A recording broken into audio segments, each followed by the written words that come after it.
Alors, un homme que l'on ne voyait dans la cité qu'une fois par an s'avançait et dit « Parle-nous du plaisir ». Il répondit disant « Le plaisir est un champ de liberté, mais il n'est pas la liberté, c'est l'éclosion de vos désirs, mais n'est pas leur fruit.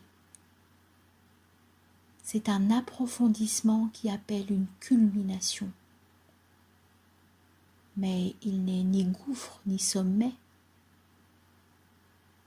C'est l'oiseau en cage prenant son essor, mais ce n'est pas le vaste ciel où il vole. Certes, le plaisir est un champ de liberté. Et s'il est une chose à laquelle j'aspire, c'est de vous voir le chanter de tout votre cœur. Pourtant, je ne permettrai pas que vous perdiez votre souffle à le chanter. Vos jeunes gens, pour la plupart, recherchent la jouissance comme si c'était tout ce que l'on peut désirer. Et ils sont jugés et réprimandés pour cela. Je ne voudrais ni les juger ni les condamner. Je les exhorterai à chercher plus loin. Car s'ils trouveront encore la jouissance, ils ne la trouveront pas seuls.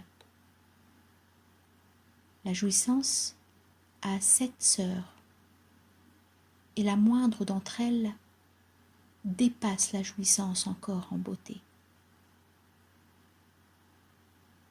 N'avez-vous pas entendu parler de cet homme qui a trouvé un trésor en cherchant des racines potagères ?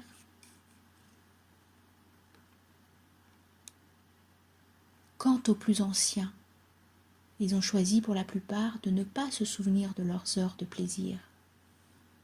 Et ils croient devoir en avoir honte comme si elles n'étaient que des moments d'égarement ou d'ivresse.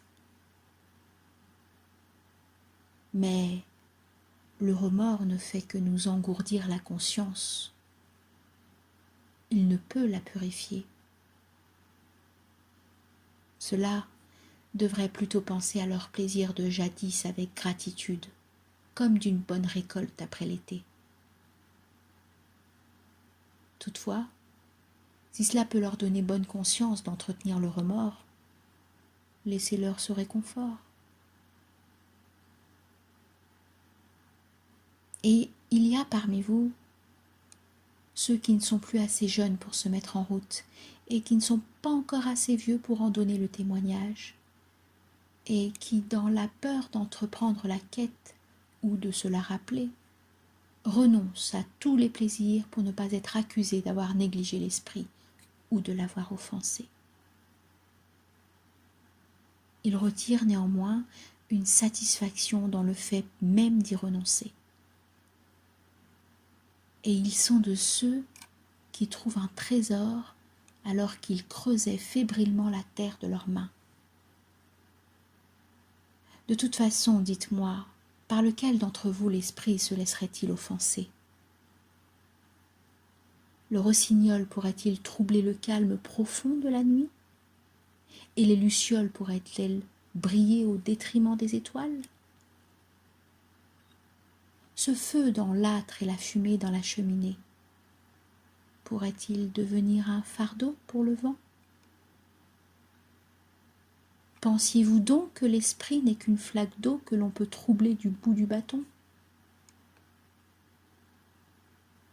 Il se trouve qu'à vous refuser les plaisirs, vous ne faites qu'en reléguer le désir dans les replis de votre être.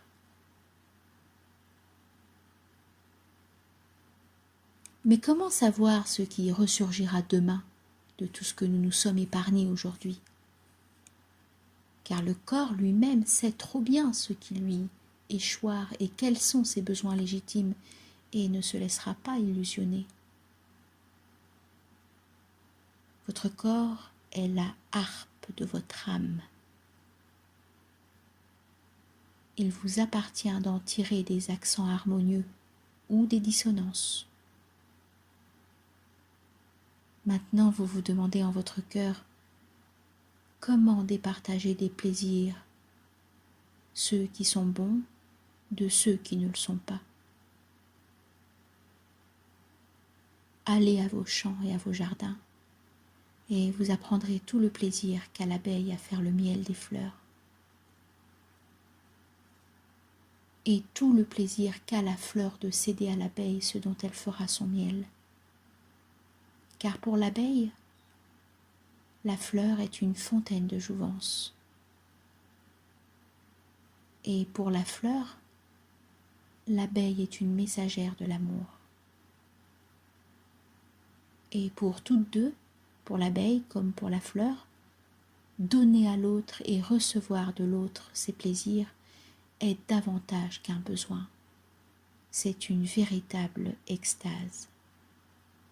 Jean d'Aufalaise, soyez en vos plaisirs comme des fleurs et des abeilles.